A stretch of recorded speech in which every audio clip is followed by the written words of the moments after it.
Bismillahirrahmanirrahim. Assalamualaikum warahmatullahi wabarakatuh.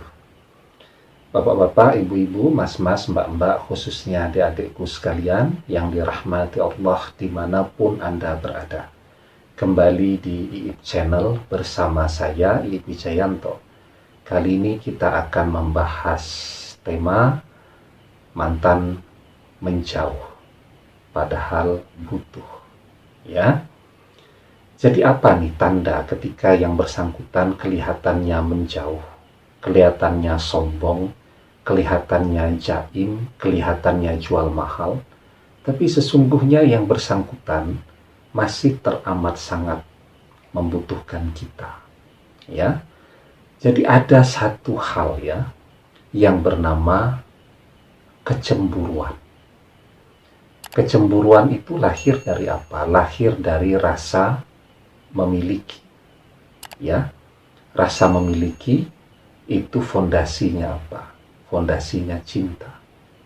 Pernah tidak melihat orang tidak punya ikatan komitmen apapun, ya, misal satu tempat kerja, tidak punya ikatan komitmen apapun, tapi ketika ya, misal teman kerjanya yang dia sukai didekati oleh orang lain, dia jadi uring-uringan, jadi bad mood di tempat kerja, ya. Kemudian jadi apa lagi? Jadi pengennya marah-marah terus, ya. Pengennya menjauh begitu, dan yang pasti prestasi kerjanya langsung kacau balau. Cuman karena melihat orang yang dia sukai didekati oleh orang lain atau berdekat-dekatan dengan orang lain, ya. Jadi basicnya itu adalah cinta, ya. Nah, maka cemburu itu adalah tanda yang paling real, ya, ketika seseorang biarpun kelihatan menjauh, tetapi sesungguhnya dia masih butuh, ya. Misal contoh lah, Anda sudah berpisah dengan mantan, tiba-tiba ya, misal ada teman Anda ya datang misal ke rumah Anda, dan informasi itu sampai kepada dia, padahal tidak ngapa-ngapain kan, ketemu di teras, ngobrol sebentar, di rumah pun ada orang tua lengkap ya, cuman untuk kepentingan misal pinjam buku kah atau apa begitu, dan besoknya dia akan marah-marah ya, mungkin tidak marah kepada Anda, tetapi mungkin marah-marah kepada teman yang datang ke rumah Anda tadi, ya. Nah, itu salah satu contoh yang sederhana yang banyak terjadi. Sudah tidak punya komitmen apapun, tetapi masih saja menunjukkan kecemburuan, ya. Nah, jadi cinta itu tidak ada cinta kalau tidak ada yang namanya aspek yang satu ini, faktor cemburu tadi. Jadi kalau orang mengatakan dia mencintai tetapi dia tidak pernah menunjukkan kecemburuannya satu kali pun, maka dia biarpun bersama-sama bisa dipersepsikan bahwa yang bersangkutan tidak mencintai, ya. Jadi misal ya, seorang suami yang baik ya, ketika misal istrinya pergi berangkat kerja menggunakan rok yang betisnya kelihatan, padahal betis bagi seorang wanita kan juga adalah aurat ya. Itu kalau seorang suami yang baik, maka dia akan cemburu kalau sampai betisnya ya dilihat oleh laki-laki yang lain. Itu suami yang baik seperti itu. Ya, dia melindungi dan menjaga istrinya dunia akhirat.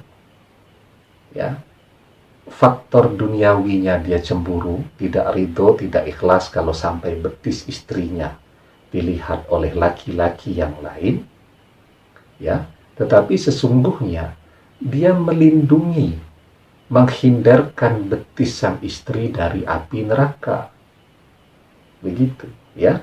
Nah, tetapi kalau seandainya seorang suami justru diam saja atau happy-happy saja melihat istrinya pergi berangkat kerja dengan menggunakan rok mini atau pakai rok yang kelihatan betisnya, ya, dia tidak ada masalah kalau betis istrinya dilihat oleh laki-laki yang lain, maka sesungguhnya dia tidak mencintai istrinya.